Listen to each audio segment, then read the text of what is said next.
Welcome back, FSA family and friends. I am happy to be with you today for this postscript. Let me quickly say that next week there will not be a postscript, largely because I won't be here, and I won't be here on Sunday preaching.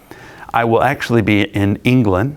My oldest son, Elijah, whom some of you have met, is graduating high school there at an international school, and we'll be moving back here in August. So if you haven't seen him, you'll get a chance to meet him, but I'll be visiting him and celebrating this big accomplishment in his life, and I'm thrilled. And it actually kind of brings to mind part of what I talked about on Sunday, which is legacy. Now, legacies are a complicated sort of thing. I hinted at this on Sunday. I brought up some of the troubling legacies that we have to bear and negotiate and sort out. And then there's also wonderful legacies, inspiring legacies in our faith and in specifically at First St. Andrews United. And this is true, of course, for us as individuals. We have saint-like people in our family, and we have others that my grandfather would describe as rascals. There are persons, all of whom have gone into shaping who we are as people, and perhaps even as people of faith. But it is an important thing to consider, because what we do here and now shapes legacy. We actually, those of us that are still breathing, that woke up this day and were granted another day, have an opportunity to affect what our legacy will be, to make an impact. And I personally hope that those of us that are connected in some way to First St. Andrews can continue to live out a legacy of peace, justice, and radical hospitality, of a truly abundant welcome extended to all people, regardless of how you show up in the world. Many of us have things that we are reluctant to share and admit freely because we are afraid that were people to find out these things, that we may not be included in some groups. And so while we are not perfect, we fumble around like any human community.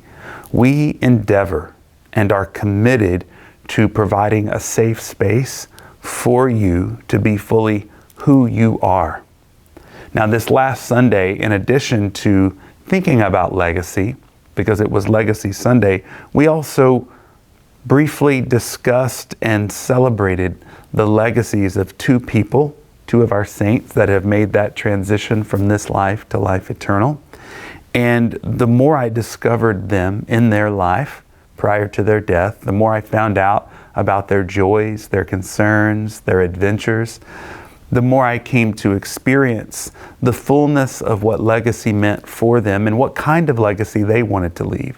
Both of these persons, Judy Barker and John Eberhard, were committed to the arts, were committed to community, were committed to caring for those who are vulnerable, who are often pushed to the margins and are not receiving at present the kinds of care and supports they need. And it was so easy to celebrate them and be inspired by their example. And so my hope is that with every celebration like this, we too can be inspired to shape our legacy as a community of faith and as individuals of faith. These work together.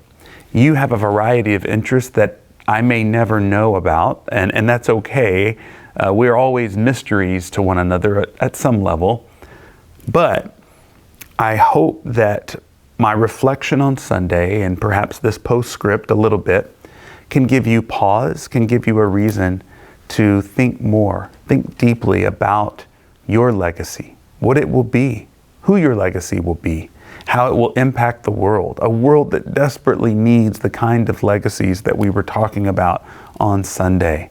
Because we are frighteningly aware of the troubling legacies that won't seem to go away, that just get perpetuated and pushed and pushed and pushed. And so what will the world look like as a result of our being here? That's really kind of the question that we're being asked to consider. So I give you that as an opportunity for reflection this week. Get out, soak up the sun today, And every day that it pops out for us, I'm glad it's spring, and I'm sure you are as well. I look forward to seeing you when I do get back in town for the June 1st service and our annual meeting. And can't wait to be back with you, but I'll bring pictures and stories, I hope, for my travels. Take care. See you later.